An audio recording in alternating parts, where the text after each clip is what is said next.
Émission spéciale. Remariage du pasteur, Marcelo Tunasi. Entre amour, polémique et liberté individuelle. Introduction. Salutations chaleureuses. Chers abonnés fidèles de L'œil des enseignants, bonjour et bienvenue. Aujourd'hui, nous parlons d'un sujet qui enflamme les réseaux sociaux, divise les communautés et pose de grandes questions à la fois morales, religieuses et sociétales. Le remariage du pasteur Marcelo Tunasi, seulement 1 an après la disparition de son épouse Blanche. Au micro, je suis là pour vous informer, mais aussi pour qu'ensemble, nous réfléchissions loin des colères et des jugements rapides. Vous connaîtrez les faits, les réactions et les considérations juridiques qui entourent cette affaire.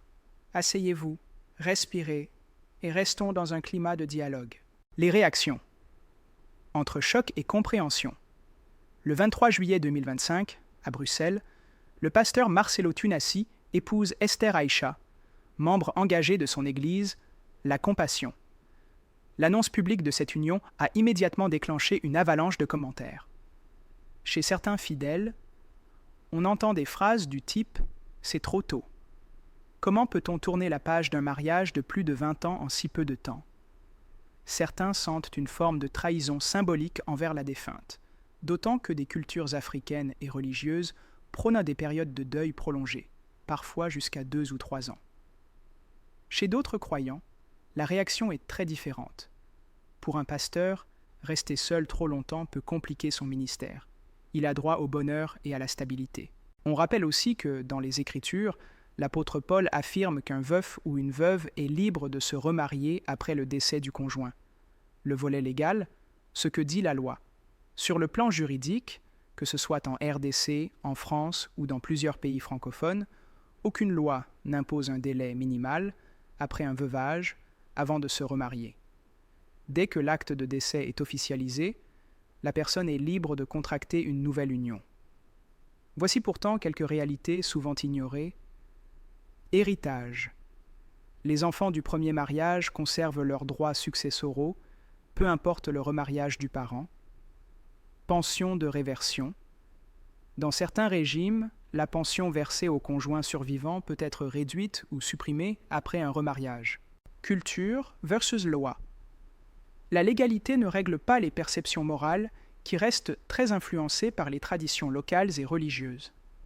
Aspect religieux et culturel entre Bible et coutume. Dans la Bible, l'idée est claire. Un veuf ou une veuve est libre de se remarier. Mais dans de nombreuses sociétés africaines, la période de deuil ne se limite pas à un symbole. Elle est un cheminement spirituel et social qui doit respecter des gestes, des délais et des rites. Ce décalage explique la polémique. Vision moderne, liberté individuelle, reconstruction rapide, prioriser le bien-être personnel et familial. Vision traditionnelle, respect de la mémoire du défunt, période de recueillement prolongée, cohésion communautaire.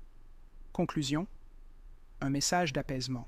Chers abonnés de L'œil des enseignants, que l'on approuve ou que l'on désapprouve, il faut comprendre que le deuil et le remariage sont avant tout des chemins personnels. Ce qui semble rapide pour certains peut être une nécessité vitale pour d'autres. Dans nos sociétés où les traditions croisent la modernité, il est important de laisser à chacun la liberté de reconstruire sa vie, sans oublier la bienveillance et le respect mutuel. La loi donne la liberté. La culture et la foi donnent des repères. Mais le cœur, lui, connaît mieux que quiconque ses blessures et ses besoins. Alors, paix dans vos cœurs, tolérance dans vos paroles. Continuons à dialoguer, à comprendre avant de juger.